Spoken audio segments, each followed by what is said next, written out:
يقول: سمعت من بعض أئمة المساجد أنه إذا توفيت المرأة لا يجوز لزوجها أن يغسلها، وذلك لأنها أجنبية عنه بوفاتها، هل هذا صحيح؟ ليس بصحيح.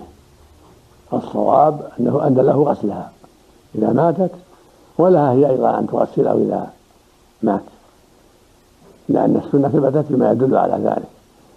وغسلت أسماء بنت عميس زوجها الصديق رضي الله عنه لما مات، وغسلت فاطمة، وغسل علي وزوجته فاطمة، غسل علي رضي الله عنه زوجته فاطمة رضي الله عنها.